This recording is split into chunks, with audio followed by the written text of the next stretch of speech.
સૌથી પહેલાં વાત કરીએ પાટણના ચાણસ્મામાં ગુનેગારોના આક્રમણથી ભાગેલી પોલીસ વિશે।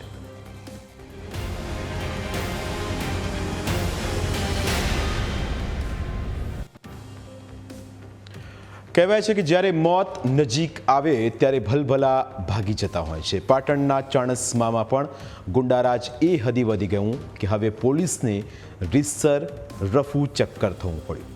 બીજાના જીવ બચાવવા માટે જે પોલીસ પહોંચે તે જ પોલીસ જીવ બચાવીને અહીં ભાગતી જોવા મળી। આમે નથી કહેતા પણ ખુદ સીસીટીવી કેમેરા બોલે છે। અમે તમને સીસીટીવી કેમેરામાં કેદ થયેલા દ્રશ્યો સાથે આખી ઘટનાની વિગતવાર વાત કરીશું, પરંતુ સૌથી પહેલાં અમે તમને આ કેસના ફરિયાદી પક્ષની ઓળખ કરાવીએ। સ્ટેટ ઓફ ડ્રામાધણી ચાણસ્માના જીલિયા ગામે ભાવેશ રબારી નામના વ્યક્તિનું ફાર્મ હાઉસ આવેલું છે। ભાવેશ રબારીના ઇન્સ્ટાગ્રામના વિડીયો તમે જોશો તો તમને સમજાશે કે તેણે ચાણસ્મામાં કેવો પાવર ઊભો કર્યો છે। ભાવેશ અને તેના સાગરીતોની ગાડીઓ ઉપર નંબર પ્લેટ નથી લાગેલી હોતી, પણ નંબર પ્લેટની જગ્યાએ રામાધણી લખેલું હોય છે। આવી ગાડીઓ તો રસ્તા ઉપર દોડતી તમે પણ જોઈ હશે। ઘણા વિડીયોમાં તો એવો દાવો પણ કરવામાં આવે છે કે આ દુનિયામાં ગમે તેને છંછેડતો ચાલશે, પણ આ બે ભાઈઓને છંછેડવા નહીં। પણ આ વખતે પરિસ્થિતિ કંઈક અલગ હતી। એફઆઈઆરમાં એવો દાવો કરવામાં આવ્યો છે કે જીતુભા નામનો માથાભારે વ્યક્તિ ભાવેશ રબારીના ફાર્મ હાઉસ ઉપર હુમલો કરવાનો હતો। જીવને જોખમ હતું એટલે જનરક્ષકને કોલ કરીને ભાવેશ રબારીએ તાબડતોબ ફાર્મ હાઉસ બહાર પોલીસને ગોઠવી હતી। જીલિયા ગામના ભાવેશભાઈ દેસાઈની ચાણસ્મા પોલીસ સ્ટેશન ઉપર એક વર્દી આવેલી હતી। તેમના ફાર્મ હાઉસ ઉપર કેટલાક કિસ્સામાં હુમલો કરવા માટે આવનાર છે। આ વર્દીના આધારે ચાણસ્મા પોલીસ સ્ટેશનની 112ની ગાડી તાત્કાલિક ઘટના સ્થળ ઉપર પહોંચી ગઈ હતી। ઘટના સ્થળ ઉપર પહોંચતા ત્યાં કોઈ પણ ઇસમો મળી આવેલ નહીં, પરંતુ તકેદારીના ભાગરૂપે ત્યાં 112ની ગાડી અને ચાણસ્મા પોલીસ સ્ટેશનની વધુ એક પોલીસની ગાડીએ ત્યાં હોલ્ડ રાખેલો હતો।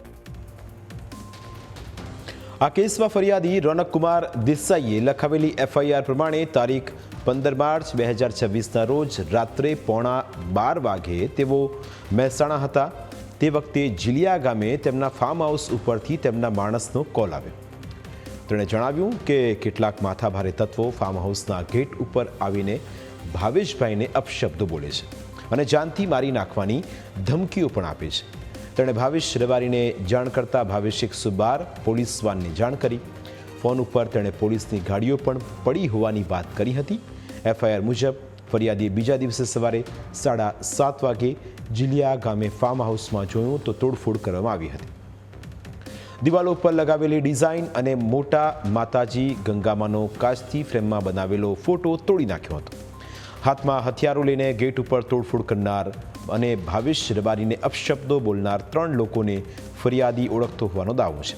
આ 3 લોકોમાં એકનું નામ જીતુભા, બીજાનું નામ જહુભા અને ત્રીજાનું નામ દલપુજી છે। આરોપ છે કે ભાવેશ દેસાઈના નામનો ઉપયોગ કરીને જીતુભા મુડેઠવાળો ખોટી રીતે બદનામ કરતો હતો, જેને ના પાડતા તેની અદાવતમાં આ હુમલો કર્યો હોવાનો દાવો છે। હવે આખા કેસમાં એ સમજીએ કે પોલીસને કેમ ભાગવું પડ્યું। તો અગાઉ જણાવ્યું તે પ્રમાણે ભાવેશે જે કોલ કરીને પોલીસને બોલાવી હતી તે 3 મિનિટ અને 39 સેકન્ડના વિડીયોમાં આખી હકીકત કેમેરામાં કેદ થઈ છે। ગાડીઓ ગોઠવાઈ ગયાના 35 સેકન્ડ સુધી તો પોલીસને પણ અહીં બધું જ સલામત લાગતું હતું, પણ ત્યારબાદ રસ્તા ઉપર જેવી ગાડીઓની લાઇટ્સ દેખાવા લાગે છે કે પોલીસ વાનના ડ્રાઈવર અને અન્ય એક પોલીસકર્મી ગાડીમાં બેસી જાય છે। હવે પોલીસની 2 ગાડીઓ સાથે 7 પોલીસકર્મીઓ બહાર ઊભા હતા। ગાડીઓ ચાલુ હતી એટલે કે પોલીસને એ વાતનો પહેલેથી જ અણસાર હતો કે ગમે ત્યારે અહીંથી ભાગવું પડી શકે છે અને ગણતરીની સેકન્ડમાં 8થી 10 ગાડીઓ ફાર્મ હાઉસના ગેટ ઉપર આવીને ઊભી રહી જાય છે। આરોપીઓ જેમાં બૂમાબૂમ કરતા હથિયારો સાથે આગળ વધે છે કે તરત જ જનરક્ષક પોલીસ પણ ગાડીમાં બેસી જાય છે, કારણ કે પથ્થર કે હથિયારનો એક ઘા તેમનો જીવ લઈ શકે તેવી સ્થિતિ હતી। પોલીસને એક વાતનો ખ્યાલ આવી ગયો હતો કે અહીં રહીશું તો ગુનેગારો તેમને છોડશે નહીં.